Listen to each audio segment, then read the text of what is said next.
yang mencicipi pendidikan dari tahun 1965 sampai tahun 1998, yang pernah merasakan duduk di bangku SD, SMP atau SMA dalam rentang waktu 65 sampai 98, insya Allah mereka tahu siapa itu PKI.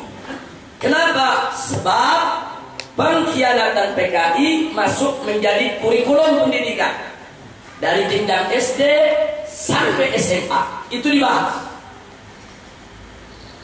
Nah, ini yang perlu kita ingatkan. Tapi semenjak reformasi 98, sejarah pengkhianatan PKI dihapus dari kurikulum. Jadi dalam kurikulum pendidikan nggak ada. Sehingga anak-anak Indonesia yang lahir tahun 90, tahun 98 baru masuk SD, sampai hari ini tahun 2015, mereka banyak tidak tahu apa dan bagaimana PKI. Ditambah lagi, di zaman Orde Baru, TVRI setiap tanggal 30 September selalu memutar ulang film pengkhianatan G30S PKI. Sehingga warga Indonesia yang hidup di rentang waktu tersebut saat penayangan film, mereka tahu apa dan bagaimana sepak terjang PKI. Tapi begitu reformasi tahun 98, film tersebut dihentikan. Sampai hari ini tidak boleh diputar kembali, ya kawan. Nah, karena itu anak-anak muda kita yang hidup dari 98 kemari, banyak mereka tidak tahu tentang PKI. Dan PKI terus melakukan propaganda. Tolong diingat, salah satu propaganda PKI yang paling berbahaya adalah mereka membentuk opini di tengah masyarakat, yaitu tentang tidak mungkin PKI bangkit lagi. Ya, mereka sebarluaskan isu kepada PKI nggak mungkin bangkit lagi, PKI mustahil bangkit lagi. Oh, udah PKI udah selesai, PKI kisah masa lalu, PKI tidak akan pernah punya kesempatan untuk hidup kembali. Dan banyak umat Islam percaya, ya kawan. Kenapa saya katakan propaganda ini berbahaya? Sebab dengan umat Islam dininabobokan, PKI tidak akan bangkit, PKI mustahil bangkit, akhirnya umat Islam tidak waspada. Itu yang mereka cari. Begitu umat Islam tidak waspada, mereka masuk ke semua lini pemerintahan sampai saat ini. Anda mencari kader-kader PKI di DPR saat ini ada, di sekitar istana ada, di kementerian ada, di mana-mana ada. Kenapa? Karena umat Islam dininabobokan dengan opini mustahil PKI bangkit lagi. PKI sudah habis, PKI udah nggak ada, PKI cerita lama. Itu kan cuma paranoid umat Islam. Umat Islam cuma ketakutan sendiri. Padahal PKI nggak ada, ditakuti itu tentang PKI. Akhirnya banyak umat Islam yang tidak lagi waspada, saudara. Nah, ini. Dan yang ketiga yang tidak kalah berbahayanya. Jadi pertama, saudara, yang perlu kita sampaikan di sini, yang tidak kalah berbahayanya adalah setelah kita dininabobokan sedemikian rupa, setelah tadi yang pertama pengkhianatan PKI dihapus dari kurikulum, buku putar filmnya juga dihentikan. Kemudian yang kedua barusan kita lihat bagaimana mereka membentuk opini kalau PKI itu nggak mungkin bangkit kembali. Dan yang ketiga yang tidak kalah berbahayanya adalah mereka membuat buku-buku, mereka membuat film-film, mereka membuat artikel-artikel yang mereka sebarluaskan lewat jejaring sosial, melalui media cetak dan elektronik yang memposisikan PKI sebagai pahlawan. Jadi jangan kaget kalau generasi muda kita saat ini, yang anak-anak baru gede, saudara yang belum paham tentang PKI, yang kelahiran 90 kemari, nah, saat ini umurnya yang baru 17, 20, 25, paling tinggi saudara. Nah, mereka tidak ragu-ragu untuk membanggakan PKI. Bahkan mulai berkeliaran anak-anak muda yang berani pakai kaos dengan lambang PKI, Palu Arit. Artis-artis, selebritis pakai kaos Palu Arit. Jadi kita bisa lihat di sini, artinya propaganda yang dilakukan oleh PKI yaitu luar biasa, liciknya, luar biasa halusnya, dan umat Islam banyak yang terjebak. Nah, itulah latar belakang kenapa hari ini insya Allah kita akan membahas soal PKI. Ini sayang sekali, Infocus yang satu ada problem, tidak bisa difungsikan karena ada kabelnya yang rusak. Tapi insya Allah Infocus yang satu sudah ada gambar kan? Nah, jadi kalau ada yang mau catat, ada yang mau melihat, nah silakan. Yang di sebelah sini silakan. Ini Ustaz Khattab, silakan masuk. Silakan. Nah, yang mau lihat gambar silakan duduk menghadap ke layar. Layar yang sebelah kanan Anda itu sudah ada tulisan-tulisan bagi yang mau mencatat, jadi bisa. Silakan Ustaz Khattab. Silakan. Baik, kita akan mulai. Jadi bagi mereka yang perlu melihat tulisan, silakan lihat layar yang di sebelah kanan. Silakan lihat layar yang di sebelah kanan, sehingga nanti Anda bisa lihat satu persatu data yang akan kita tampilkan. Kita mulai. Kita mulai dari awal sejarah lahirnya PKI di Indonesia. Mari kita lihat, perhatikan baik-baik data-data ini, karena data-data ini akan menjadi bahan analisa untuk mengambil kesimpulan. Kita mulai dari yang pertama. Bulan Mei tahun 1914, 85 tokoh komunis Belanda dari Partai Sosialis Belanda yang bernama SDP dan SDAP. Jadi ada dua partai komunis sosialis Belanda. 85 tokohnya datang ke Indonesia membentuk asosiasi perburuhan yang mereka kasih nama dalam bahasa Belanda Industri Sosial Demokratische Vereniging, yang disingkat ISDV. Jadi ISDV ini kalau kayak kita sekarang ini Asosiasi Perburuan, Serikat Buruh. Nah, ini yang didirikan orang Belanda. 85 tokoh komunis Belanda dipimpin oleh Henk Snevrid. Ini yang mendirikan ISDV di Indonesia. Begitu didirikan, mereka rekrut buru-buru pelabuhan, buru-buru pabrik, buru-buru perkebunan untuk menjadi anggota, dan ini direstui oleh pemerintah Belanda karena ada dalam payung yuridiksi atau ada dalam payung hukum pemerintah Hindia Belanda. Nah, kemudian mari kita lihat perjalanannya. Selanjutnya di tahun 1915, setahun kemudian setelah didirikan, mereka mendirikan koran berbahasa Belanda dengan nama Het Vrije Woord, yang artinya kata yang merdeka, dengan pemret dan editor bernama Adolf Bas. Adolf Bas adalah salah seorang tokoh komunis Belanda yang sangat dikagumi oleh Bung Karno. Jadi kalau kita perhatikan pidato Bung Karno pada tanggal 1 Juni 1945 pada saat mengusulkan perumusan Pancasila, menyebutkan nama orang ini sebagai salah satu inspirator yang memberikan inspirasi kepada Bung Karno. Jadi ini bukan nama asing, ini orang Belanda. Nah, kemudian pada tahun 1916 ISDV mendirikan koran berbahasa Indonesia dengan judul Suara Merdeka. Suara Merdeka. Nah, inilah yang dilakukan oleh ISDV sepanjang 1914 sampai 1916. Nah, lalu setelah itu anggotanya semakin banyak karena para buruh pabrik, para buruh pelabuhan, para buruh perkebunan merasa aman ikut ISDV karena yang pimpin orang Belanda. Jadi kalau mereka ada apa-apa yang bela orang Belanda, untuk dibela di hadapan pemerintah Hindia Belanda. Karena itu berkembang organisasi ini cukup besar. Dan akhirnya pada tahun 1917 ISDV berhasil merangkul Sarekat Islam yang dipimpin oleh Haji Omar Said Cokroaminoto. Untuk apa? Membentuk blok anti kapitalis. Nah, karena ISDV ini adalah sosialis yang anti kapitalis, Sarekat Islam juga anti kapitalis, Nah, mereka punya musuh bersama, yaitu Amerika dan sekutunya. Akhirnya mereka bersatu membentuk blok anti kapitalis. Nah, begitu kerjasama ini dibangun, ISDV punya kesempatan untuk merekrut tokoh-tokoh syarikat Islam. Akhirnya ISDV berhasil merekrut Semaun dari Syarikat Islam Surabaya, Darsono dari Syarikat Islam Solo, dan Tan Malaka dari Syarikat Islam Sumatera.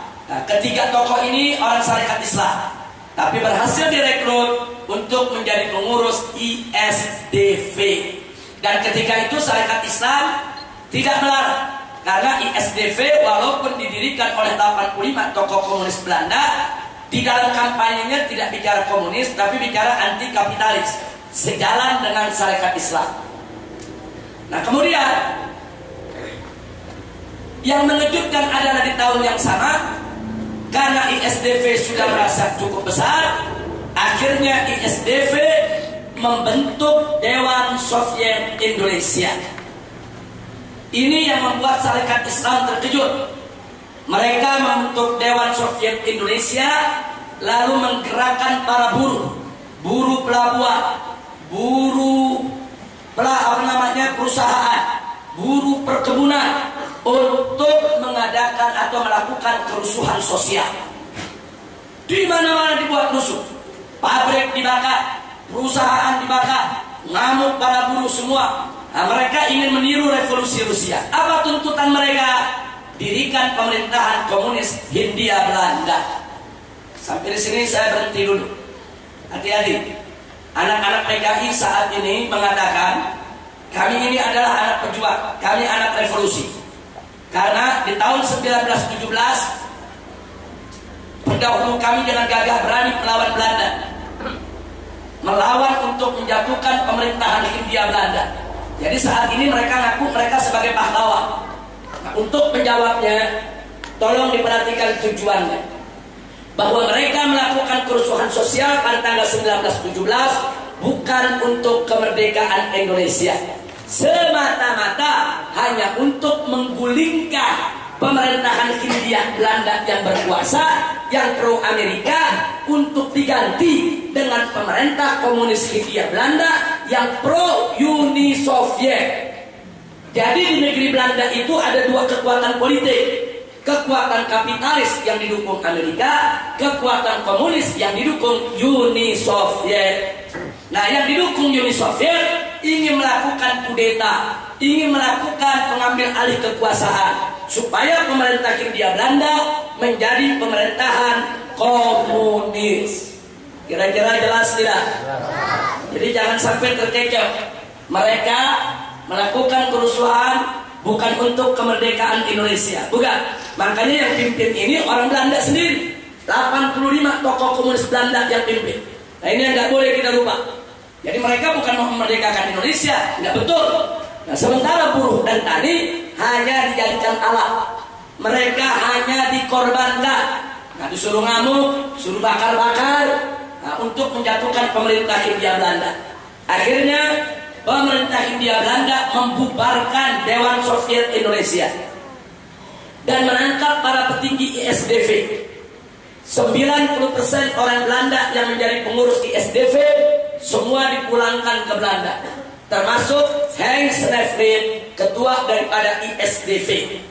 Tapi ISDV tidak dibubarkan oleh Belanda. Nah, kenapa tidak dibubarkan oleh Belanda? Sebab Belanda melihat asosiasi perburuhan ini sudah punya jaringan cukup luas, sehingga Belanda ingin memanfaatkannya buat kepentingan Belanda untuk mengatur buruh. Karena dulu kehadiran Belanda di negeri kita ini diantaranya adalah untuk mengeruk segala hasil perkebunan pertanian milik kita. Belanda butuh buru-buru, butuh yaitu yang namanya petani, buruh. Nah, karena itu ISDV tidak dibubarkan oleh Belanda. Nah, jadi perlu kita tahu, hanya orang-orang Belanda tertentu yang dianggap masih bersahabat dengan pemerintah Hindia Belanda, mereka tidak dipulangkan, tidak dihukum, dan mereka diminta untuk tetap melanjutkan ISDV, tapi jangan melawan kepada pemerintah Hindia Belanda. Makanya tidak dibubarkan, DSI-nya dibubarkan. Berikutnya mari kita lihat. Karena ISDV tidak dibubarkan, akhirnya 3 tahun kemudian 1920 ISDV menggelar kongres di Semarang. Disitulah nama ISDV diganti menjadi Perserikatan Komunis di Hindia yang disingkat PKH. Jadi Perserikatan Komunis di Hindia. Hindia itu maksudnya Hindia Belanda. Nah inilah siapa ketuanya? Ketuanya salah satu anggota SI yang berhasil direkrut, yaitu Semaun. Dan wakil ketuanya juga anggota SI yang berhasil direkrut, yaitu Darsono. Sementara 3 dari 5 anggota komitenya tetap orang Belanda. Jadi kita lihat ini tahun 20 mereka mengganti nama menjadi Perserikatan Komunis di Indonesia. Begitu mereka menjadi Perserikatan Komunis, maka Haji Omar Said Cokroaminoto langsung pecah kongsi dengan ISDV. Awalnya masih mau kerjasama, tapi begitu warna komunisnya keluar, nama komunis dipakai, Syarikat Islam memisahkan diri, tidak mau kerjasama dengan ISDV. Nah sementara Semaun dan Darsono memilih ikut PKH daripada SI. Tapi liciknya Semaun dan Darsono bersama Tan Malaka membentuk Syarikat Rakyat atau disebut juga Syarikat Islam Merah. Jadi ada SI merah, ada SI hijau. SI hijau itu SI yang asli, dipimpin oleh Haji Omar Said Cokroaminoto. SI merah mengganti nama jadi Syarikat Rakyat. Ini yang ikut Perserikatan Komunis di Hindia. Mari kita lanjutkan lagi. Di tahun 1921, Hans Leflit yang dulu jadi ketua ISDV yang dipulangkan ke Belanda, ternyata secara resmi dari Belanda saudara berangkat ke Moskow untuk mewakili Perserikatan Komunis di Hindia dalam Kongres 2 Komunis Internasional. PKH itu resmi menjadi anggota Komintern. Komintern itu adalah Komunis Internasional. Jadi Perserikatan Komunis di Hindia ini bukan lagi jaringan yang nasional, tapi juga internasional. Dan porosnya ke Moskow, Rusia, Uni Soviet. Nah kemudian mari kita lihat. Di tahun 21 selesai kongres, PKH mulai unjuk gigi lagi, mulai menggelar demo, pemogokan buruh di mana-mana. Akhirnya Belanda marah, Semaun ditangkap dan dibuang ke Moskow. Jadi karena dia memimpin buruh, bukan dia tunduk kepada Belanda, dianggap bikin rusuh, akhirnya ditangkap, Semaun dibuang ke Moskow, dibuang ke Rusia. Tapi PKH tetap tidak dibubarkan. Kemudian setahun kemudian Semaun diizinkan pulang oleh Belanda dari Moskow. Di Jakarta dia mendirikan Serikat Organisasi Pekerja Seluruh Indonesia. Jadi Semaun ini mendirikan Serikat Organisasi Pekerja Seluruh Indonesia. Perhatikan baik-baik. PKI dari awal berdiri sampai hari ini mainnya selalu di serikat pekerja. Serikat pekerja, serikat buruh, serikat tani. Nah itu ruang main mereka. Perhatikan, selalu mereka bikin serikat pekerja, mereka bikin perserikatan buruh, mereka bikin asosiasi buruh. Dari dulu mainnya di sana. Ini tahun 22. Kemudian di tahun 1924 Kongres Komunis Internasional kelima memutuskan seluruh partai komunis di dunia harus berusaha menguasai semua persatuan buruh, sebab Kongres Komunis menyatakan tidak ada revolusi yang sukses tanpa kelas buruh. Jadi lagi-lagi komunis memang dasarnya mereka ingin memanfaatkan buruh untuk revolusi. Mereka ingin memanfaatkan buruh untuk membuat kerusuhan sosial. Dari dulu seperti itu langkah yang dilakukan oleh PKI. Nah, kemudian kita lihat lagi, akhirnya di tahun 1924 PKH resmi mengganti nama menjadi Partai Komunis Indonesia. Jadi tahun 24 baru mereka kasih nama Partai Komunis Indonesia yang disingkat PKI. Nah ini sengaja saya uraikan, berarti awalnya ISDV berubah jadi PKH, berubah jadi PKI. Berarti ISDV itu yang didirikan oleh 85 tokoh komunis Belanda merupakan asal mula daripada PKI. Kira-kira sampai di sini jelas tidak? Baik. Lalu apa yang terjadi setelah itu? Mari kita lihat. Di tahun 25 bulan Mei, pimpinan PKI Musso dan Arimir menyerukan revolusi untuk gulingkan pemerintah Hindia Belanda dan membentuk pemerintah komunis Hindia Belanda. Lagi-lagi perhatikan. Jadi saya mau tanya, seruan Musso untuk Indonesia merdeka bukan? Bukan. Seruannya adalah untuk mengganti pemerintah kapitalis menjadi pemerintah komunis. Artinya dia merupakan bagian daripada Belanda. Bukan ingin melepaskan diri dari Belanda, sama sekali tidak. Nah akhirnya seruan Musso itu terwujud di tahun 1926 dalam bentuk lagi-lagi terjadi kerusuhan sosial yang lebih besar daripada tahun 1917. Besar-besaran, bakar-bakaran pabrik, bakar-bakaran kebun, bakar-bakaran perusahaan. Jadi ini dilakukan dengan melibatkan ribuan buruh dan tani. Akhirnya apa yang terjadi diambil langkah oleh Belanda. Pemerintah Hindia Belanda membubarkan PKI. Musso dan kawan-kawan dibuang ke Moskow, Rusia.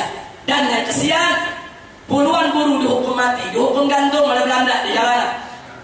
Nah, kemudian ratusan disiksa, ribuan dipenjara. Ada 13.000 buruh dan petani dibuang oleh Belanda ke Tanah Merah di Papua. Nah, jadi kita bisa lihat di sini, buruh cuma dijadiin korban, petani dijadiin korban. Akhirnya mereka ditembak mati oleh Belanda, yang dipenjara, yang disiksa. Sementara pimpinan-pimpinan PKI ditangkap dan dibuang ke Moskow. Nah, semenjak saat itu PKI dibubarkan, dibubarkan oleh Belanda.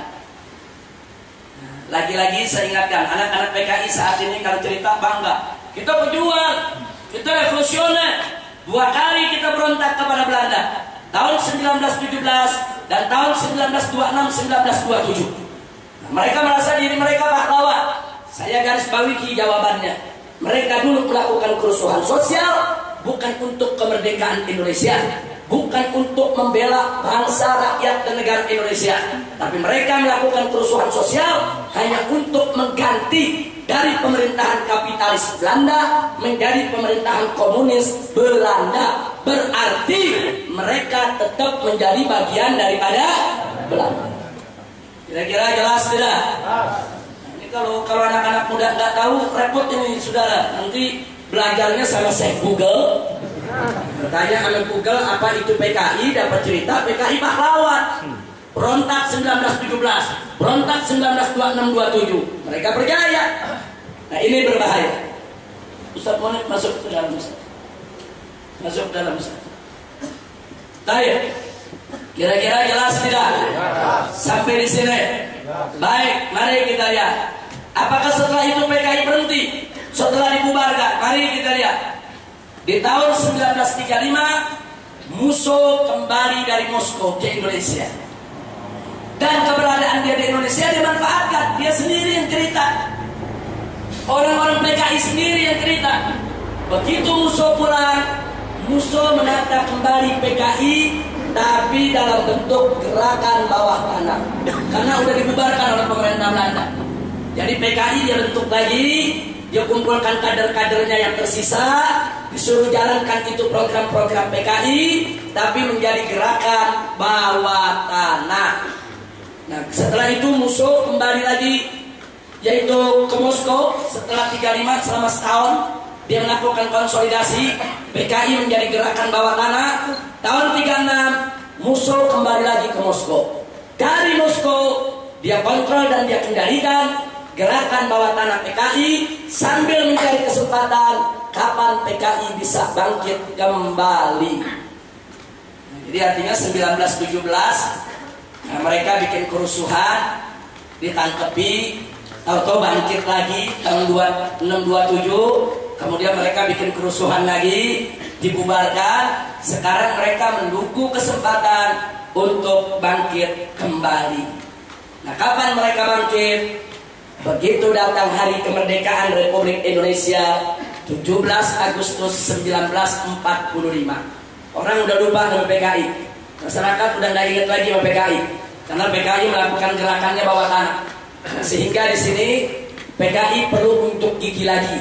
PKI perlu untuk kekuatan, untuk mengembalikan ingatan bangsa Indonesia bahwa PKI masih ada. Apa yang mereka lakukan? Mari kita lihat. Dari tanggal 1 sampai 20 Oktober 45, gerakan bawah tanah PKI memanfaatkan kemerdekaan RI dengan mendirikan API dan AMRI. API itu Angkatan Pemuda Indonesia, AMRI itu Angkatan Muda Republik Indonesia. Jadi mereka nggak munculkan PKI, mereka membentuk ormas. Namanya Ormas API dan Ormas AMRI. Anggotanya yaitu pemuda-pemuda militer yang memang selama ini mereka kader dan mereka didik. Lalu apa yang dilakukan API dan AMRI? Mari kita lihat teror-teror API dan AMRI. Pertama di Tegal, kader PKI Selawik dan Talang dengan nama API dan AMRI menteror, menculik dan membunuh sejumlah pejabat di Tegal. Bupati Tegal mereka culik, camat di Tegal mereka culik, lurah-lurah yang tidak setuju dengan mereka culik, mereka ganti. Lurah mereka culik, mereka ganti dengan kader mereka. Camat mereka culik, mereka ganti dengan kader mereka. Jadi ada kalau yang nggak mau turun mereka bunuh. Nah, yang ketakutan camat lurah mereka mundur. Nah, jadi ini teror yang mereka lakukan di Ikhwan. Nah kemudian di Banten ada kelompok PKI yang disebut geng Cek Mama. Nama orang ini Cek Mama. Nah dia mengambil alih kekuasaan di Keresidenan Banten. Dia membentuk DPRS, Dewan Pemerintahan Rakyat Serang. Jadi bupatinya ditangkap, disuruh minggir. PKI yang mengambil alih Serang, dan PKI yaitu menyatakan Serang sebagai pemerintahan tersendiri. Kemudian kita lihat lagi di Cirebon, mereka membentuk Laskar Ubel-Ubel. Nah, Laskar Ubel-Ubel, maaf, bukan Cirebon, maaf, salah. Ini bukan Cirebon, ini di Tangerang. Salah, bukan Cirebon, Cirebon lain lagi. Cirebon adalah Laskar Merah. Nanti kita lihat. Ini di Tangerang.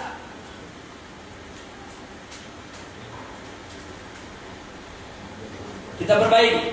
Ini Tangerang. Di Tangerang mereka mengambil alih paksa kota dan kabupaten Tangerang, dan mereka mengusir Bupati Tangerang yang bernama Agus Padmanegara. Jadi mereka berani. Jadi bupati ditangkap, mereka usir. Kalau nggak mau, mereka bunuh. Jadi Tangerang dikuasai, Serang dikuasai, Tegal dikuasai oleh kelompok API dan AMRI yang notabene merupakan underbow daripada PKI yang saat itu merupakan gerakan bawah tanah. Nah, hasilnya apa dari gerakan-gerakan ini? Hasilnya orang yang tadinya tidur lupa PKI jadi ingat. Oh ada PKI. Oh PKI gerakan besar. Oh PKI mesti diperhitungkan. Ya, mereka sengaja membuat teror-teror ini untuk menunjukkan eksistensi PKI. Mereka ingin memberi pesan bahwa PKI belum bubar, PKI belum mati. Hasilnya tanggal 21 Oktober 45 mereka mendeklarasikan kembali Partai Komunis Indonesia. Resmi mereka yaitu mendeklarasikan kembali partai yang sudah dibubarkan sebelum kemerdekaan Republik Indonesia waktu itu. Jadi Anda bisa lihat dalam sejarah ini tidak ada kontribusi PKI dalam kemerdekaan Republik Indonesia. Makanya dalam rapat BPPDKI, PKI nggak ada. Dalam rapat para founding father yang mendirikan Indonesia, PKI nggak ada. Dalam rapat-rapat PPKI saat membuat Undang-Undang Dasar 1945, PKI nggak ada. Karena mereka memang tidak terlibat sama sekali dalam kemerdekaan Republik Indonesia. Karena itu jangan coba-coba PKI mengaku sebagai pahlawan kemerdekaan. Kira-kira sampai di sini jelas tidak? Nah, jadi mereka muncul setelah merdeka. Habis merdeka, nah baru mereka muncul lagi. Sekarang mari kita lihat apa yang dilakukan PKI. Oh, gerakannya sangat masif. licik dan cepat. Mari kita lihat. Setelah mereka tumbuh menjadi partai, mereka melakukan teror. 4 November 1945, PKI mengambil paksa Keresidenan Pekalongan yang meliputi Brebes, Tegal, Pemalang, dan Pekalongan. Ini seluruh bupati, lurah, camat di wilayah-wilayah ini semua ditangkap oleh PKI. Yang tidak memundur mereka bunuh. Semua camat, lurah mereka ganti dengan orang-orang PKI. Jadi PKI di sini dia ingin menegakkan hukum sendiri. Dianggap ini negara milik dia. Nah pertanyaannya, kenapa PKI bisa melakukan ini? Karena kita baru merdeka. Pemerintahan RI saat itu masih sangat lemah. Belum lagi Indonesia saat itu lagi diancam mau diserang sama Belanda. Jangan lupa, Belanda lagi ngancam mau datang lagi. Belanda lagi ngancam yaitu untuk menjajah kembali Indonesia. Posisi pemerintah sedang lemah, sibuk untuk mengkonsolidasi diri, untuk menghadapi agresi Belanda. Itulah yang dimanfaatkan oleh PKI, mengambil daerah-daerah yang merupakan kantong mereka. Tegal itu sudah lama menjadi kantong PKI. Nah karena itu kantong PKI, mereka punya kekuatan massa, mereka ambil alih pemerintahan.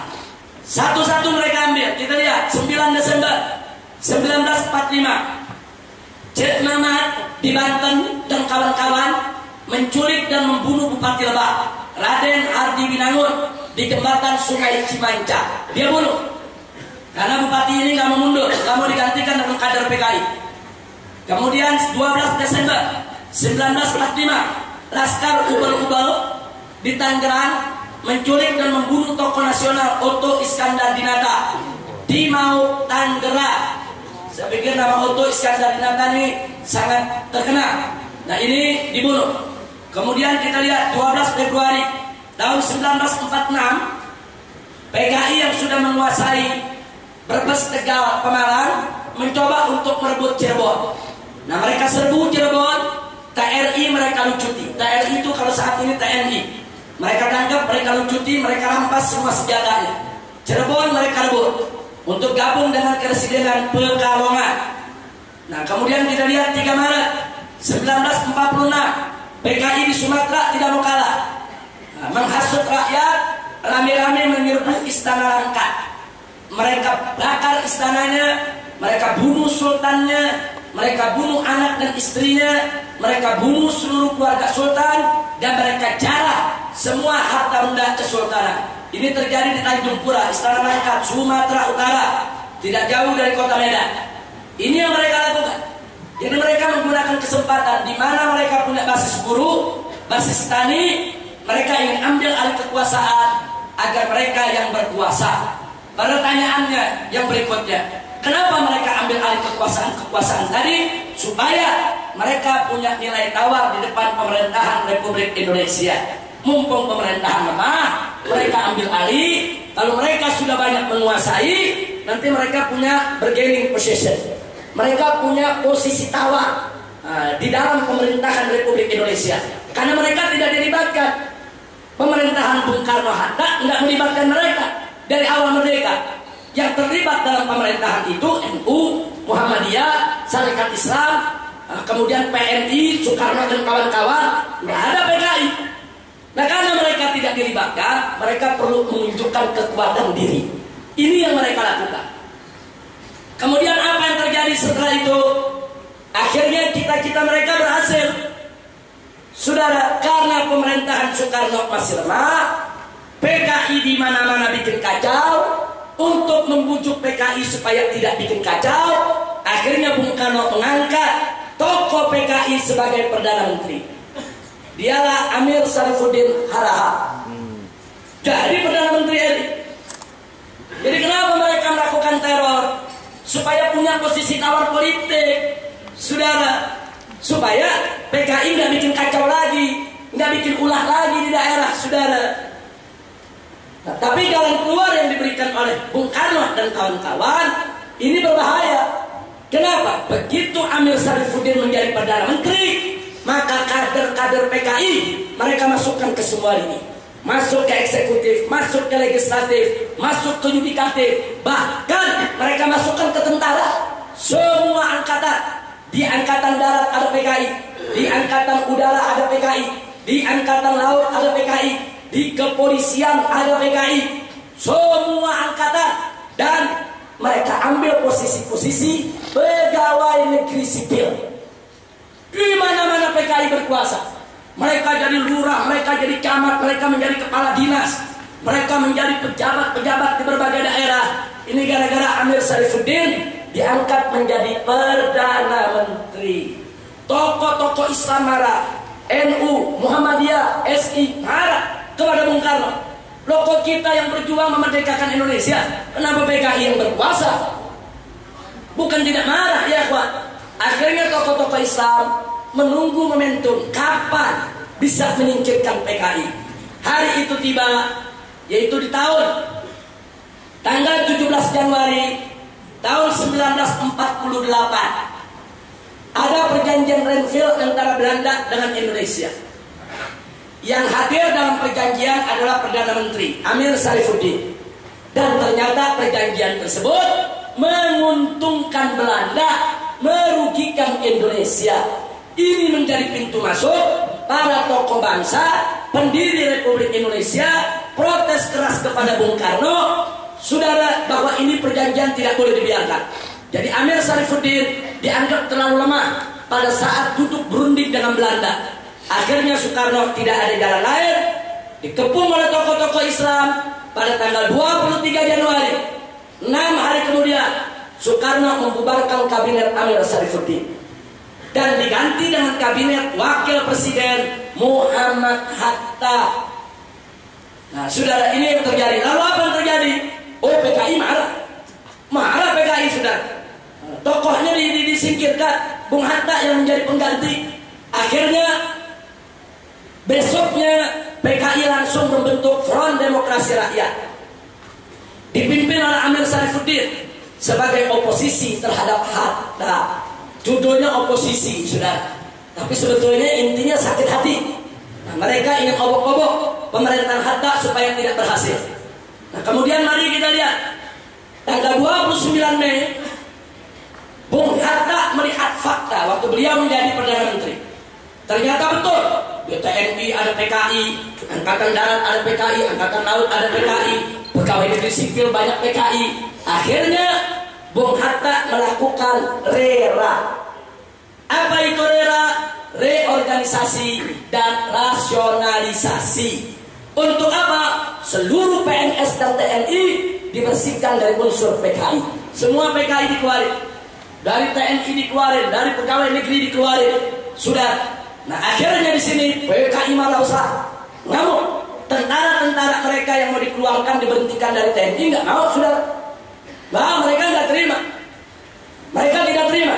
Nah, jadi mereka anggap Bung Hatta ini anti PKI, musuh PKI, dan Bung Hatta harus dihabisi. Nah, begitu melihat PKI disingkirkan, saudara, dedengkot PKI pulang dari Moskow. Musuh dapat laporan bahwa PKI sedang disingkirkan kembali dari Moskow. Kemudian bersama DN Aidit dan Nyoto, tokoh-tokoh muda PKI ketika itu, kalau musuh ini senior, DN Aidit ini junior. Nah, kemudian mereka melakukan rekonstruksi dan memimpin PKI. Jadi mereka turun, mereka lakukan konsolidasi, dan mereka malah besar, yaitu terhadap Bung Hatta. Tanggal 11 Agustus, musuh bertemu dengan Bung Karno di Yogyakarta. Bung Karno mengajak musuh, sudahlah, PKI yang bikin ulah terhadap yaitu kabinet daripada Bung Hatta. Nah, saat itu Soekarno mengajak musuh untuk sama-sama membangun revolusi kemerdekaan Indonesia. Tapi apa jawab musuh? Saya pulang dari Moskow untuk menata kembali PKI. Nah, itu jawabannya. Dia nggak mau untuk masuk yaitu ke dalam apa yang menjadi program Bung Karno. Lalu mari kita lihat tanggal 26-27 Agustus, musuh menggelar konferensi PKI. Seluruh PKI diundang di tahun ini dari mana-mana. Nah, mereka gelar konferensi. Nah, akhirnya hasil konferensi tanggal 31 diumumkan, Front Demokrasi Rakyat dibubarkan dan Partai Buruh serta Partai Sosialis bergabung berfusi ke PKI. Dari situ 5 September PKI menyerukan Bung Karno. Jadi musuh menyampaikan langsung kepada Bung Karno, sebaiknya Indonesia berkiblat kepada Uni Soviet, menjadi bagian daripada Uni Soviet untuk melawan Amerika dan sekutunya. Nah, jadi Anda bisa lihat sekali lagi, ini kita udah merdeka nih. Kita udah merdeka nih. Ternyata PKI suruh kita kemana? Uni Soviet. Saya tanya, kalau gitu PKI ini tokoh kemerdekaan bukan? Bukan, saudara. Dia usulkan ke Republik Indonesia ikut di Uni Soviet kalau mau selamat. Ini 5 September, tapi ditolak mentah-mentah oleh Bung Karno dan kawan-kawan. Nah, sekarang mari kita lihat apa yang mereka lakukan ya ikhwan. Begitu ditolak, mereka kecewa. Dan mereka marah betul dengan Bung Hatta yang terus melakukan yaitu rekonstruksi. Terus Bung Hatta nggak berhenti. Terus di mana ketahuan ada PKI dan TNI diberhentiin, di mana ada pegawai negeri PKI diberhentiin, Bung Hatta nggak berhenti ya. Ini jasa Bung Hatta luar biasa besarnya ketika itu. Nah, jadi beliau nggak berhenti, terus beliau melakukan pembersihan. Akhirnya karena PKI marah dan usulnya juga tidak diterima supaya Indonesia ikut ke Soviet, akhirnya tanggal 10 September Gubernur Jawa Timur Raden Mas Aryo Suryo dan 2 pengawal dari perwira polisi dicegat masa PKI di Kedung Galar, Ngawi, lalu dibunuh dan jenazahnya dibuang dalam hutan. Mereka udah berani bunuh gubernur, bukan bupati lagi yang mereka culik. Gubernur Jawa Timur mereka bunuh tanggal 10 September. Kemudian 11 September, Dr. Muardi yang bertugas di Rumah Sakit Solo, yang terkenal sangat anti PKI, diculik dan dibunuh oleh PKI di Solo. Kemudian tanggal 12 September, Kolonel Marhadi diculik dan dibunuh oleh PKI di Madiun. Kini namanya jadi nama monumen di alun-alun kota Madiun. Kalau Anda jalan-jalan ke kota Madiun, ada monumen untuk mengenang daripada Kolonel Marhadi yang dibunuh oleh PKI. Kemudian tanggal 13 September terjadi bentrok antara TNI pro pemerintah dengan TNI pro PKI. Yang maksud saya TNI pro PKI yang diberhentiin sama Bung Hatta nih. Pada nggak terima nih saudara, kolonel-kolonel yang PKI. Mereka nggak mau berhenti, tetap mereka mengaku sebagai TNI. Dan akhirnya bentrok antara militer pro PKI dengan militer pro pemerintah yang dipimpin oleh Perdana Menteri Bung Hatta 13 September. Nah kemudian kemarahan PKI tidak terbendung lagi. Terjadi peristiwa yang luar biasa. Waktu TNI pro pemerintah bentrok dengan tentara pro PKI, para ulama-ulama pesantren-pesantren mereka dukung pemerintah, nggak ada yang dukung PKI ya, termasuk di Jawa Tengah.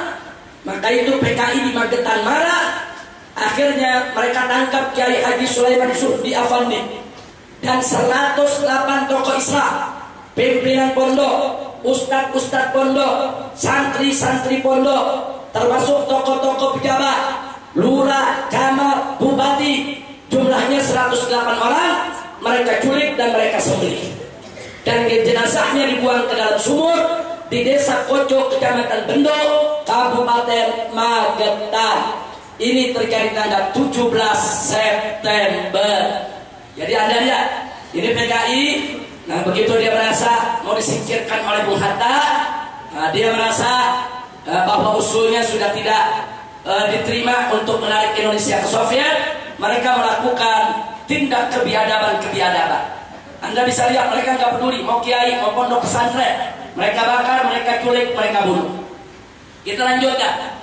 Akhirnya tanggal 18 September, Kolonel Joko Sujono dan Sumarsono, ini dari militer yang pro PKI, mendeklarasikan negara Republik Soviet Indonesia. Musuh dijadikan presiden, Amir Saifuddin sebagai Perdana Menteri. Jadi Anda lihat lagi, berarti kalau dia bikin negara begini, dia tokoh kemerdekaan bukan? Dia mau balikin lagi kita ke dalam penjajahan Soviet sudah. Oh luar biasa.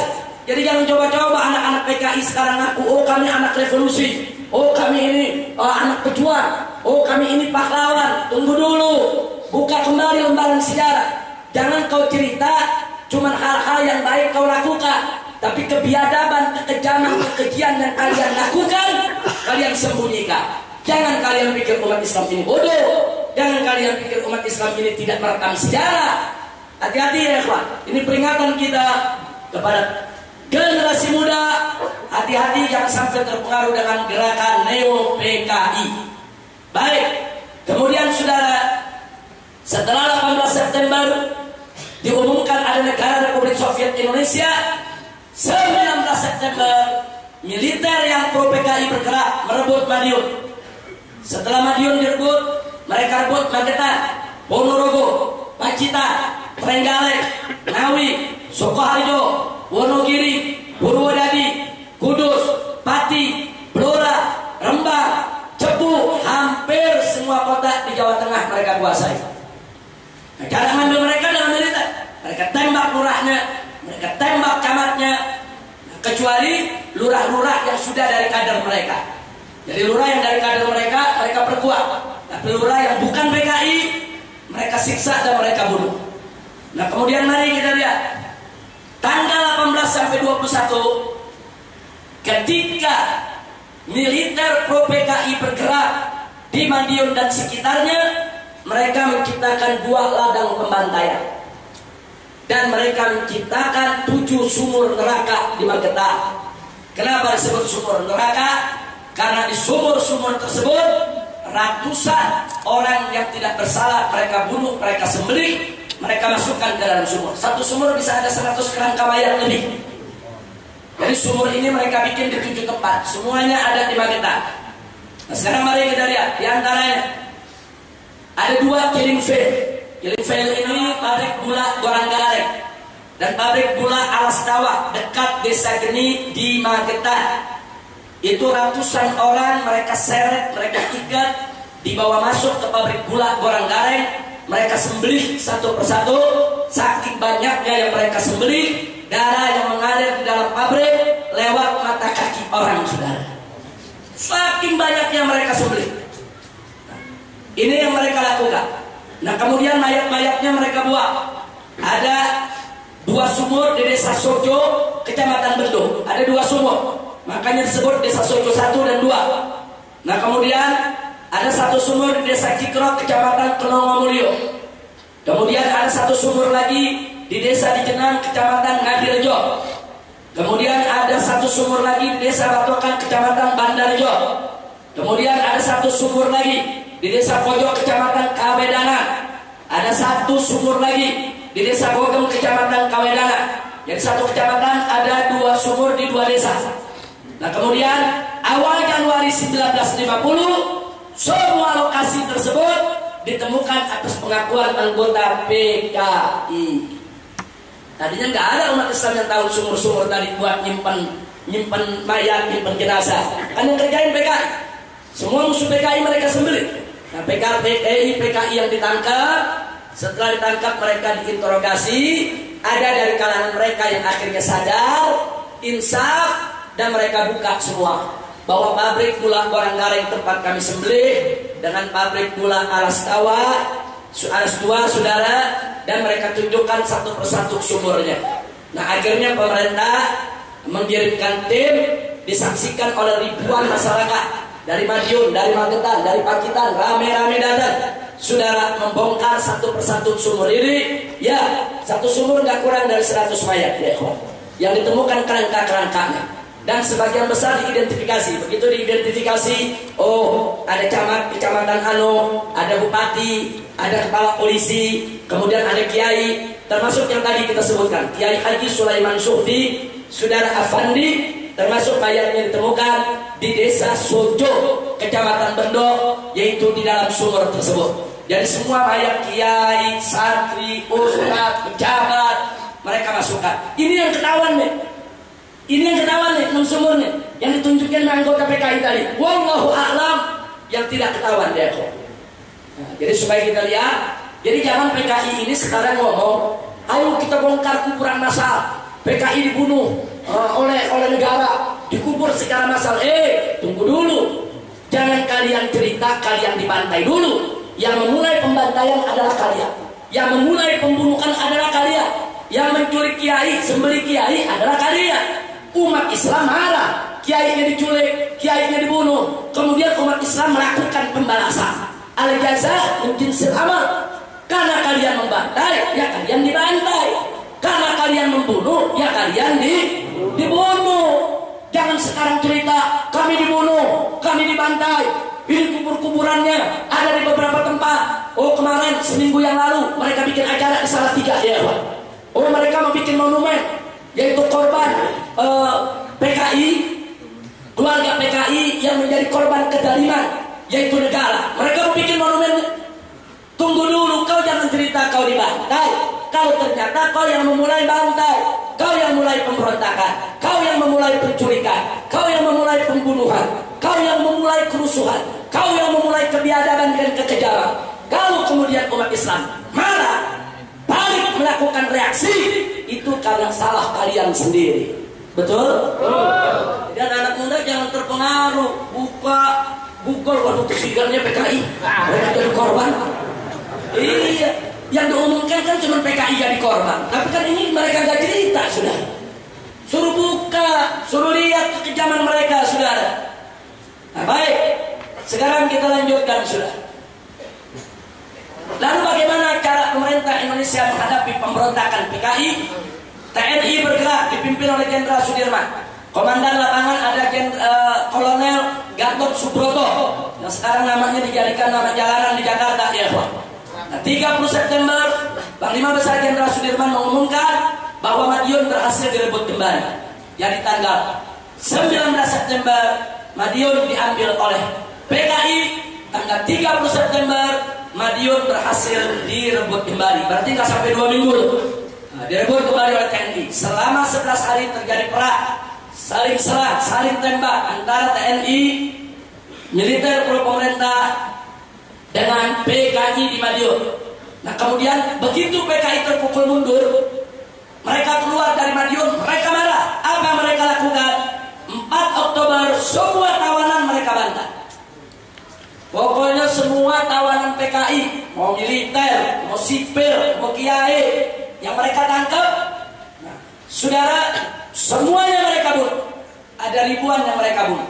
Padahal kalau namanya dalam perang, membunuh tawanan, membantai tawanan, boleh tidak? Boleh. Itu melanggar hukum perang itu, ya. Nah, ini yang perlu kita ketahui. 4 Oktober.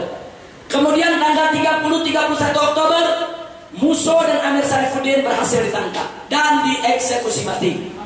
Tapi Nyoto dan Lukman berhasil lari ke Cina. Bukan ke Moskow larinya, ke Cina.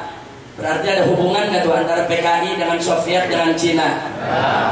Saudara, ada. Dia lari ke Cina untuk Nyoto dan Lukman, tokoh muda PKI. Musso dan Amir Sarifuddin ditangkap dan dieksekusi mati. Nah, kemudian akhir November, seluruh wilayah yang dikuasai PKI berhasil direbut kembali oleh pemerintah RI. Semua berhasil direbut kembali.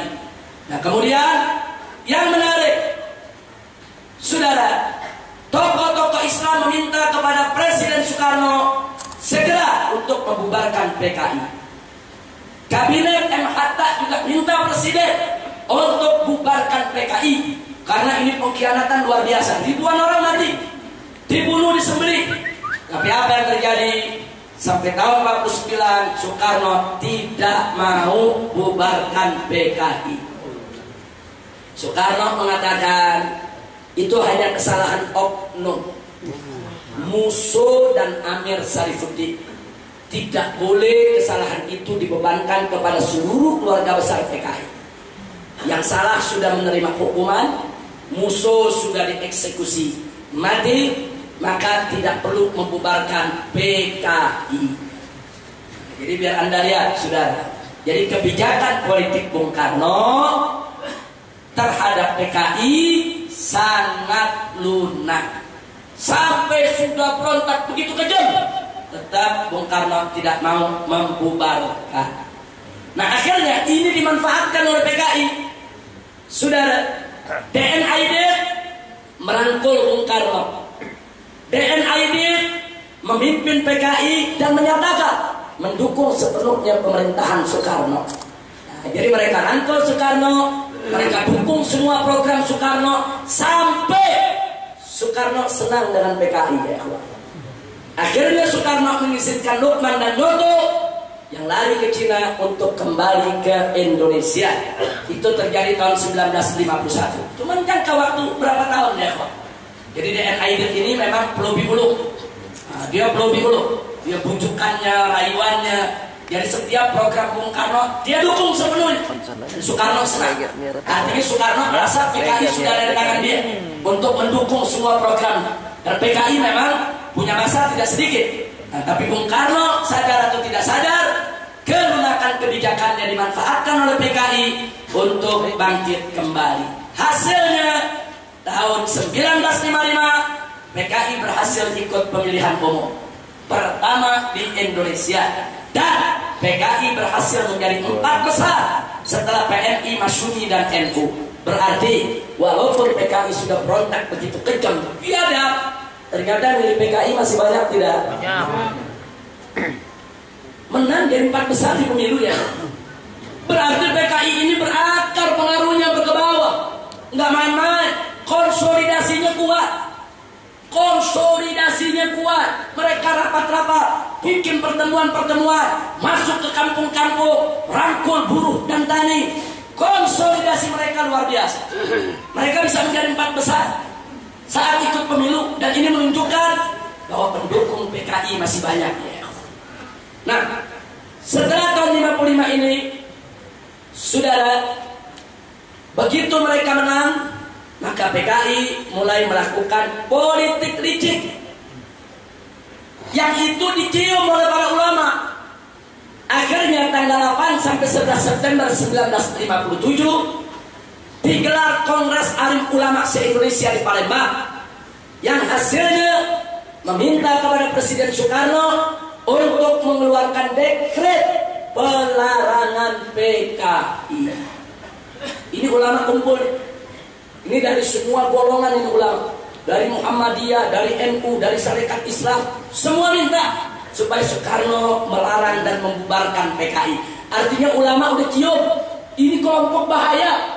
Ini berbahaya bagi NKRI. Tetap Bung Karno tidak mau melaksanakan amanat Kongres Ulama September 1957 ya. Jadi Anda bisa lihat kebijakan Bung Karno ini memang sangat lunak. Saudara, sepertinya ibarat seorang ayah punya anak, saking sayangnya kepada si anak, karena si anak bisa ngambil hati ayahnya. Depan ayahnya rajin, baik, sholat, puasa. Nah, di belakang ayahnya dia bikin maksiat. Nah, begitu ada tetangga yang melapor, si bapak marah-marah, malah dia bela anaknya. Nggak mungkin anak saya begitu, anak saya anak baik, anak saya begini, anak saya begitu. Jadi laporan orang nggak ada yang diterima, saudara. Percis, kurang lebih Soeharto dan PKI seperti itu. Soekarno dan PKI seperti itu. Saya tidak katakan Soekarno PKI, ya, Soekarno bukan PKI. Tapi kasih sayang Soekarno terhadap PKI terlalu berlebihan. Bagaikan kasih sayang seorang ayah kepada si anak yang sampai kesalahan anak dia tidak percaya ya. Jadi Bung Karno tetap tidak mau membubarkan PKI. Ulama udah wanti-wanti ini ya kuat. Nah, kemudian apa yang dilakukan berikutnya, saudara? Tokoh-tokoh Islam bekerja sama dengan militer anti PKI. Saudara marah kepada Bung Karno, khususnya yang ada di Sumatera. Akhirnya mereka melakukan protes keras. Mereka koreksi, terjadilah pemberontakan PRRI. Mereka bentuk pemerintahan revolusioner Republik Indonesia, yang intinya mereka menggantikan pemerintahan Soekarno untuk membersihkan Indonesia dari PKI. Mereka bentuk PRRI, terjadi pemberontakan. Cuma ini kan pemberontakan sporadis, tidak ada konsolidasi umat ke bawah, sehingga tidak didukung oleh rakyat. Akhirnya pemberontakan ini mudah dipadamkan. Jadi biar lihat, jadi pemberontakan PRRI itu beda dengan pemberontakan PKI. Kalau pemberontakan PKI, dia membunuh rakyat, membunuh pejabat, dia membunuh ulama. Dia ingin gantikan Indonesia ini, Republik Indonesia, menjadi negara Soviet Indonesia. Tapi kalau PRRI yang berontak ini semua yang terlibat dalam PRRI ini sebagian besar adalah pejuang-pejuang kemerdekaan Indonesia yang mereka marah kepada Soekarno. Kenapa dekat PKI? Kenapa belain PKI? Mereka bertujuan untuk menyelamatkan negara dari PKI. Cuman kurang kuat konsolidasinya. Baik, akhirnya apa? PKI melihat Masyumi sebagai kelompok yang sangat berbahaya. PKI menuduh Masyumi terlibat dalam PRRI. Maka itu PKI terus mendorong dan memprovokasi Bung Karno agar membubarkan Masyumi, saudara. Nah, pernah dikatakan bahwa 11 Juli 58 sebelum Bung Karno membubarkan Masyumi, DN Aidit dan Rewa mewakili PKI ikut Kongres Partai Persatuan Sosialis Jerman di Berlin. Nah, ini ada jalur baru. Tadi PKI pokoknya dibuang ke Moskow, lari ke Cina. Sekarang kemana nih? Jerman. Nah, dulu kan Jerman Timur itu kan basisnya PKI, komunis. Jangan lupa ya, kawan. Artinya PKI ini memang sudah menjadi komunis internasional. Jadi dia punya jalinan dengan komunis-komunis di seluruh dunia. Komunis Belanda, komunis Jerman, komunis Cina, komunis yaitu Uni Soviet. Nah, akhirnya saudara, PKI terus merangkul Bung Karno sampai bulan Agustus 59. PKI ingin menggelar kongres secara besar-besaran. TNI menolak, tentara menolak. Tapi apa mau dibilang? Ternyata Soekarno adalah pelindung panitianya. Nah, kalau presiden pelindung panitia, bisa TNI menolak. Akhirnya kongres tersebut tetap dilaksanakan Agustus 59. Nah, akhirnya hasil dari pendekatan PKI kepada Bung Karno, di tahun 1960 Soekarno meluncurkan politik Nasako, singkatan dari Nasional, Agama, Komunis. Dan 3 partai besar mendukung Nasako, yaitu PNI, NU, dan PKI. Satu partai Islam besar yang tidak mendukung adalah Masyumi. Karena Masyumi tidak mendukung, ngotot mau lawan PKI. Akhirnya saudara, PKI berhasil mempengaruhi Bung Karno mengeluarkan Kepres nomor 200 tahun 1960 tentang pembubaran Masyumi dan Partai Sosialis Indonesia, PSI. Partai Sosialis di sini menarik. Sebetulnya sejalan dia sama PKI. Tapi dalam soal ini PSI melawan PKI. Dia nggak setuju dengan PKI dengan cara-cara kekerasannya, dengan pengakuan-pengakuan revolusionernya yang tidak menggambarkan nasionalisme kebangsaan Indonesia. Kalau PSI, kebangsaan Indonesia-nya masih tinggi. Makanya mereka nggak mau jadi bagian Uni Soviet. Nah, akhirnya 2 ini dibubarkan oleh Bung Karno karena dianggap anti Nasako. Kemudian Maret 62, saudara, yang tidak kalah menariknya, saudara, 2 tokoh PKI diangkat oleh Bung Karno sebagai menteri penasehat, yaitu DN Aidit dan Nyoto. DN Aidit dan Nyoto diangkat oleh Bung Karno sebagai menteri penasehat. Jadi kita bisa lihat ulama udah kasih nasihat, saudara, Masyumi sudah protes, tapi justru akhirnya Masyuminya dibubarkan. Nasihat ulama mereka tidak dengar ya, kawan. Baik, kita lanjutkan. Masih politik dikit PKI. April 62 PKI menggelar kongres lagi. Kemudian awal 63 PKI memprovokasi Soekarno untuk ganyang Malaysia. Jadi supaya Anda tahu, yang memprovokasi Soekarno itu adalah PKI. Kenapa PKI merongrong Bung Karno supaya perang lawan Malaysia? Ada 2 keinginan. Yang pertama, PKI Indonesia bekerja sama dengan Partai Komunis Malaysia. Dia ingin menyatukan Indonesia dan Malaysia sebagai satu pemerintahan komunis yang bernama Malindo, Malaysia Indonesia. Nah, karena itu komunis di Malaysia lemah, komunis di Indonesia kuat. Maka itu perlu Indonesia untuk mengganyang Malaysia. Yang kedua, PKI udah hitung-hitungan.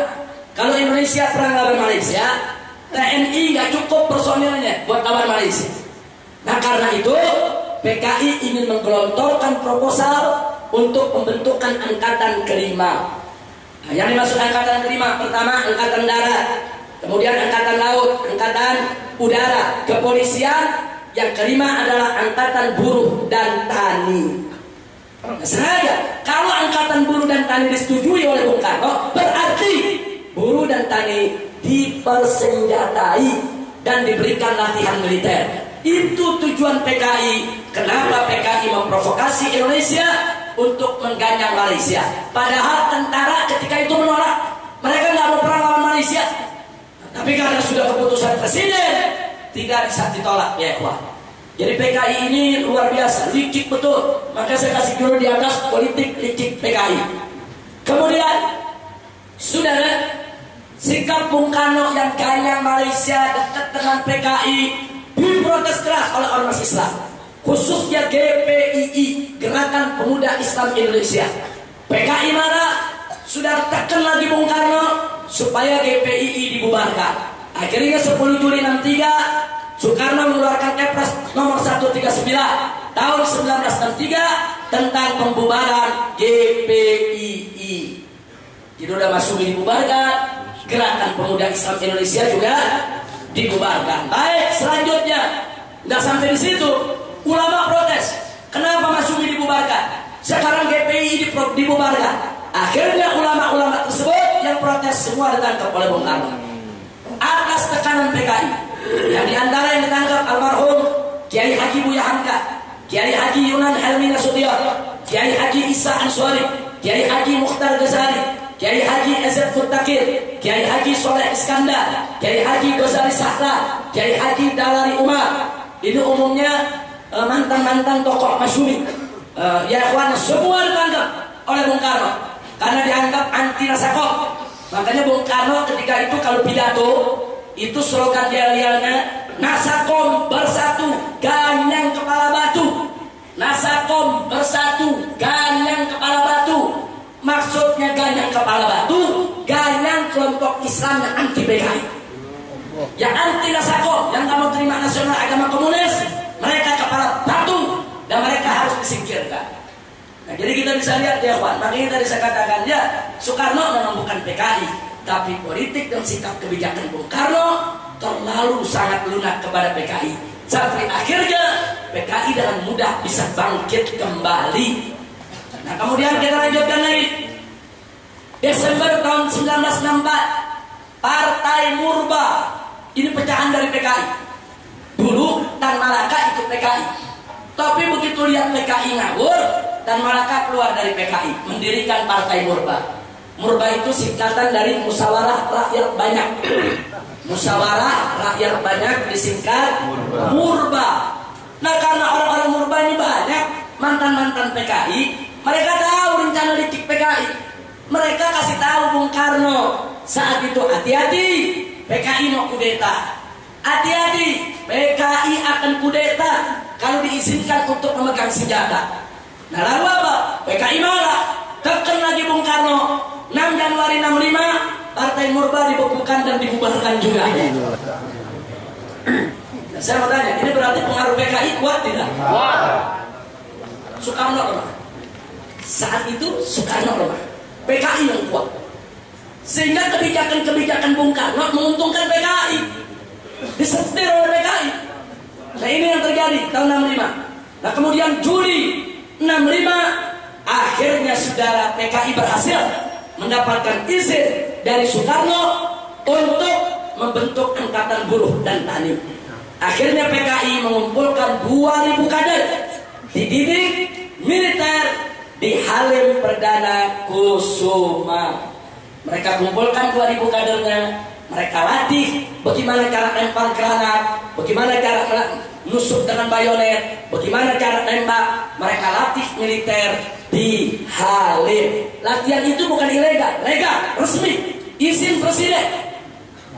Ini dasarnya pendidikan PKI. Terus dia dorong. Alasannya apa? Bela negara.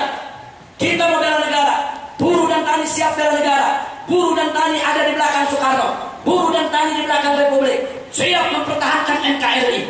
Nah, mereka minta izin untuk dilatih militer dan dipersenjatai, dan berhasil. Juli 65 akhirnya mereka dapatkan pelatihan. 2.000 orang sekurang-kurangnya dikumpulkan di Halim, Jakarta. Baik, kita lanjutkan. Sudah itu bulan Juli. Habis bulan Juli apa? Agustus. Habis Agustus September. Tidak dekat tuh, saudara. Di tanggal 30 September pagi, pemuda rakyat dan Gerwani yang mendapat pelatihan di Halim rame-rame menggelar demo besar di Jakarta. Ya. Pagi mereka masih demo, sudah demo besar-besaran.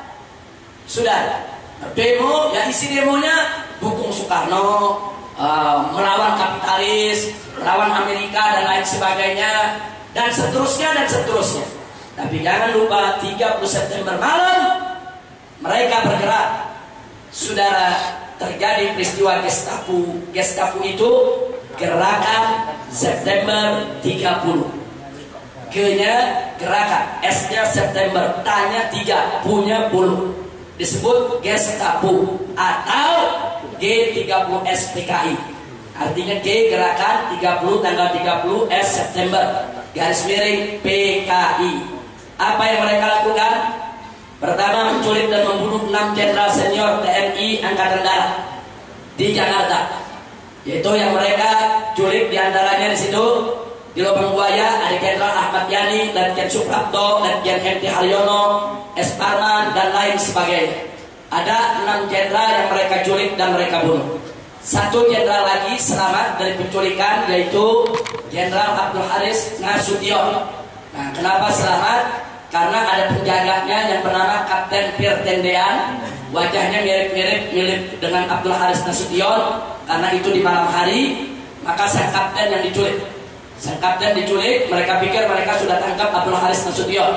Nah, tapi pada saat penangkapan itu terjadi penembakan dan putri daripada Abdul Haris Nasution ikut terkena tembakan. Ada Irma Suryani Nasution yang masih berumur 5 tahun. Nah, jadi malam itu yang ngegerbek itu pakaian tentara semua. Siapa ngegerbek? Cakrabirawa. Siapa Cakrabirawa?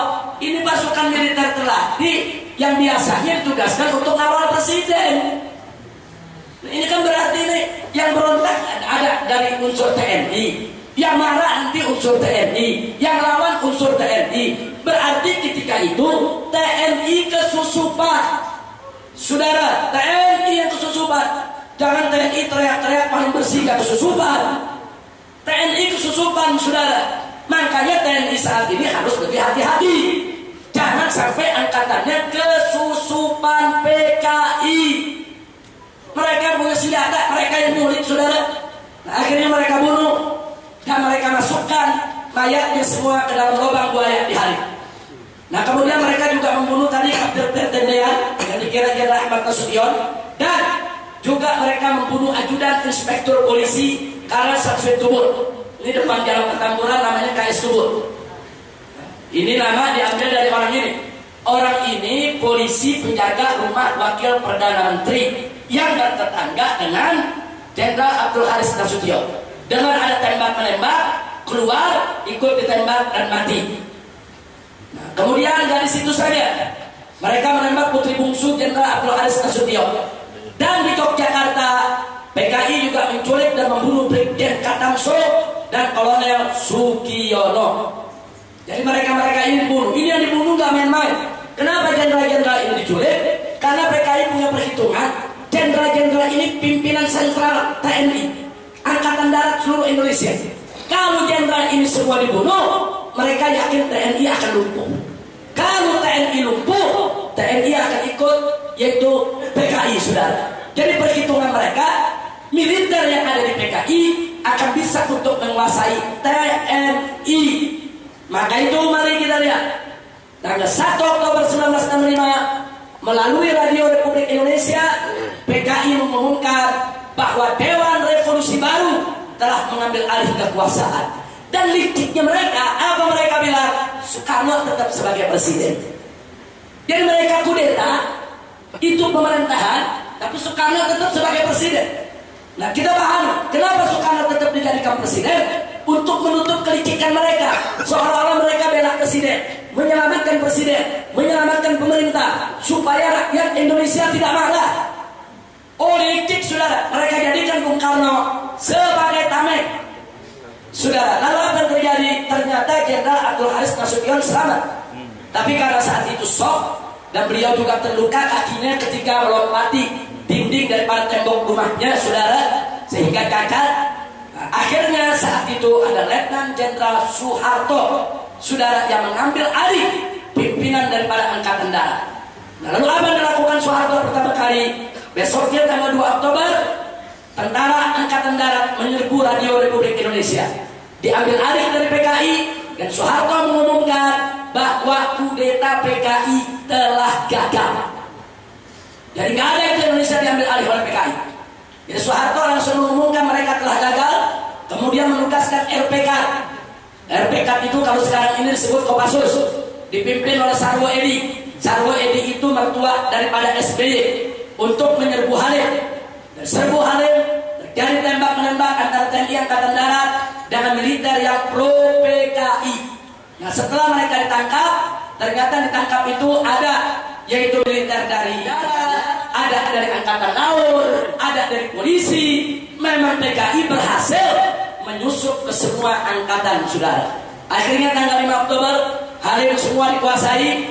Kemudian mayat jenderal-jenderal ditemukan, saudara, pada hari itu. Dan akhirnya negara ketika itu diambil alih oleh TNI.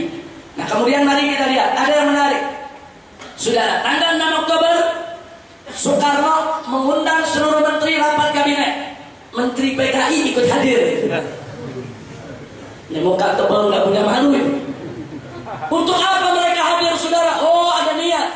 Di dalam rapat, Menteri PKI bela diri. Mereka katakan PKI tidak khianat, PKI melindungi presiden. Itu jenderal-jenderal yang mau khianat. Nah, maka itu jenderal-jenderal tadi dibunuh juga oleh militer, bukan oleh PKI. Jadi PKI mau adu domba militer. Jadi PKI berkilah, yang culik militer, yang bunuh militer. Ini militer justru yang dibunuh ini yang mau kudeta terhadap Soekarno. Jadi terjadi perdebatan sengit, tapi menteri-menteri, tokoh-tokoh yang cinta agama dan cinta negara ini, saudara, mematahkan semua hujah daripada menteri PKI dalam rapat yang dipimpin langsung oleh Bung Karno. Dan usai rapat, Nyoto langsung ditangkap oleh tentara. Nyoto ini menterinya PKI, langsung ditangkap oleh tentara. Ya, nah, jadi ini satu hal yang sangat menarik. Nah, kemudian mari kita lihat akibat kejadian itu. 13 Oktober, Ansor NU gelar demo anti PKI di seluruh Jawa.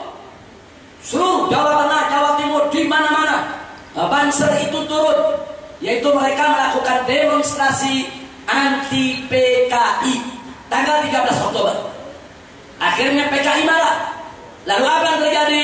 Tanggal 18 Oktober, 66 kader Ansor di Banyuwangi diracun oleh PKI dan dibandai dan dibuang ke dalam sumur. Ini disebut peristiwa Cemetuk, saudara, di Banyuwangi. Jadi kita bisa lihat di sini bagaimana PKI ini melampiaskan kemarahannya. Kenapa NU kok nggak bela PKI?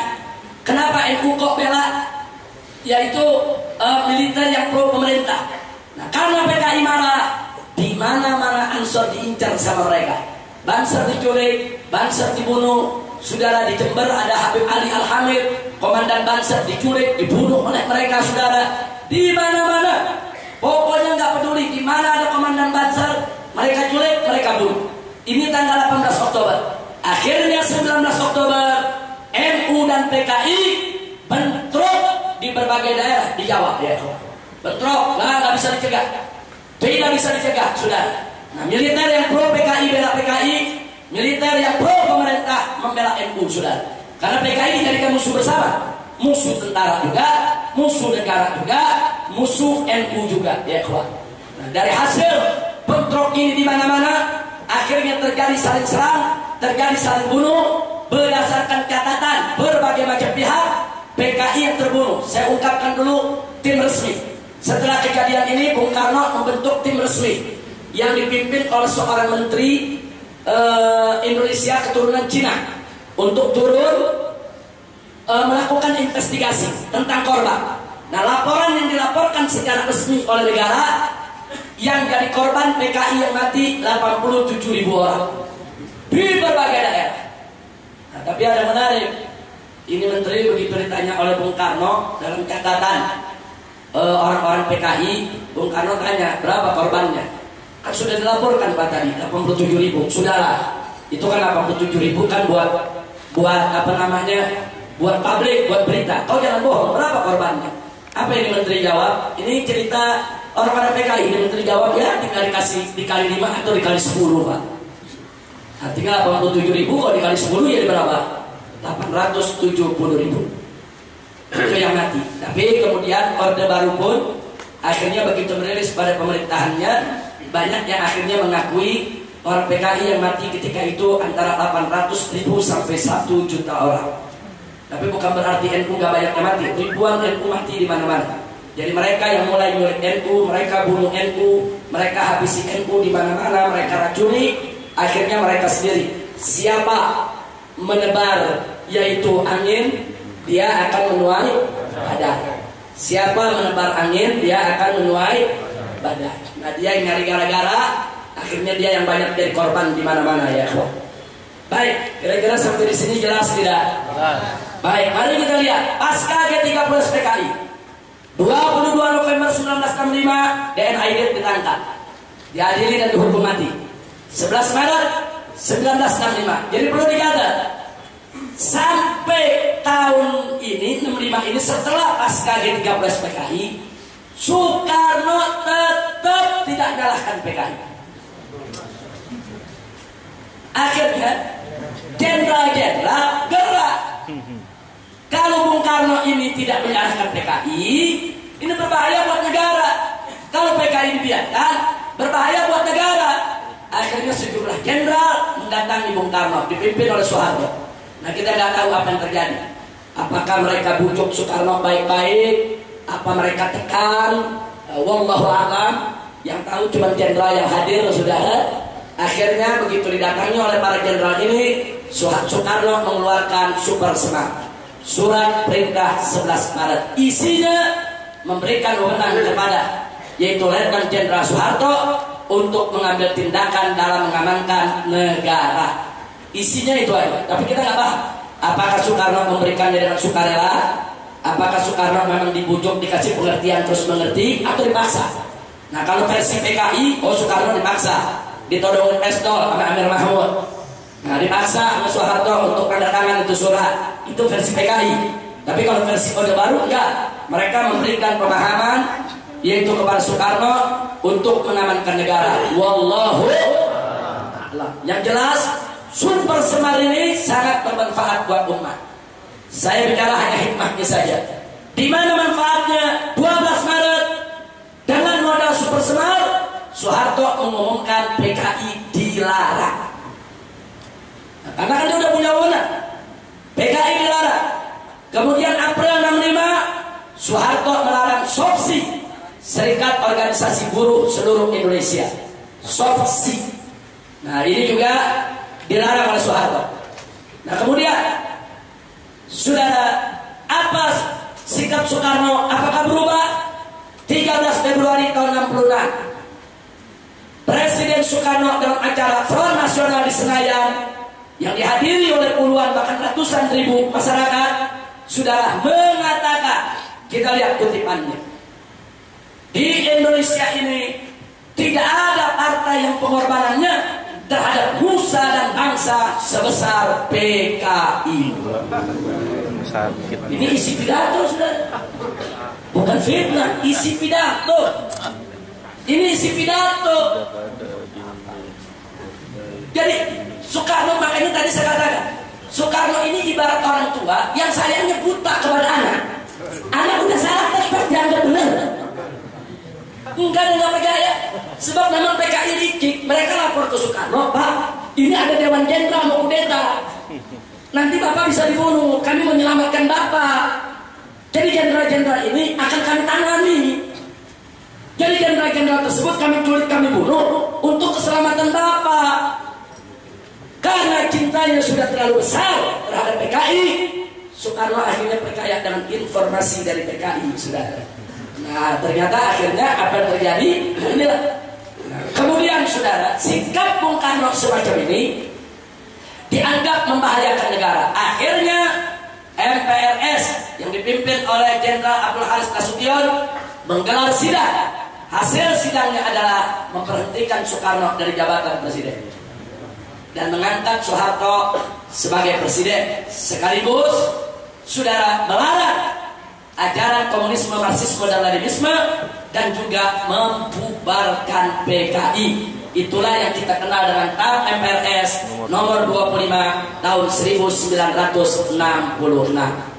Nah, jadi makanya tadi saya katakan Super Semar itu terlepas dari pembicaraan bagaimana lahirnya, tapi dia manfaat bagi umat Islam untuk menyelamatkan negara dari PKI. Lalu setelah ini, saudara, mari kita lihat lagi. Ada dialog antara Bung Karno dengan seorang wartawan peneliti dari Barat, namanya Bernard Dahlan. Bernard bertanya kepada Bung Karno, kenapa Anda tidak mau membubarkan PKI?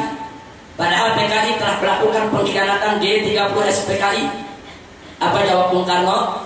Bung Karno mengatakan, engkau tak dapat menghukum suatu partai secara keseluruhan berdasarkan kesalahan segelintir orang. Jadi Bung Karno masih menganggap G30 SPKI itu hanya kesalahan segelintir orang. Nah, kemudian Bernard bertanya lagi, tapi Anda pernah berbuat begitu terhadap Masyumi dan PSI pada tahun 1960. Ada segelintir orang Masyumi yang terlibat PRRI, Anda kesalahan partainya, Anda bubarkan. Kok giliran PKI yang lebih dahsyat pemberontakannya, kok jam biada, kok Anda tidak bubarkan? Apa jawab Bung Karno? Kata Bung Karno bahwa Masyumi dan PSI merusak perjalanan revolusi kami, sedangkan PKI merupakan ujung tombak dari kekuatan-kekuatan revolusioner. Jadi Anda bisa lihat, jadi Anda nanti nilai sendiri ini posisi Bung Karno bagaimana ceritanya. Karena kan Bung Karno ini kan, wah ini apa namanya, pengagumnya banyak. Sudah, ini ceritanya bagaimana kalau sudah begini ya, wah. Kira-kira sampai di sini jelas tidak? Paham semua? Tapi kalau saya ditanya tentang Bung Karno, saya tetap menjawab, Bung Karno bukan PKI, tapi sikap dan kebijakan Bung Karno terlalu lunak kepada PKI sehingga dimanfaatkan oleh PKI. Jadi artinya di sini saya lihat Bung Karno-nya lemah, PKI-nya yang kuat. Jadi PKI itu betul-betul kuat sehingga PKI bisa mengatur kebijakan-kebijakan yang dikeluarkan oleh Bung Karno ketika itu. Nah, karena itu kita berharap saat ini PDIP sebagai salah satu partai yang dikelola oleh terah daripada Bung Karno supaya waspada. Jangan sampai PDIP sebagai partai besar yang sangat dihormati dimanfaatkan oleh PKI. Jangan sampai kader-kader PKI hari ini masuk berlindung di dalam PDIP. Kalau ini terjadi, nanti apa yang pernah dialami Bung Karno bisa dialami oleh PDIP, di mana PDIP akan dijadikan tameng untuk bangkitnya kembali PKI. Nah, maka itu kita sebagai sahabat daripada PDIP, sebangsa dan setanah air, tentu berkewajiban untuk mengingatkan mereka supaya PDIP tetap pada rel nasionalisme kebangsaannya, jangan sampai ditunggangi oleh PKI. Kira-kira jelas tidak?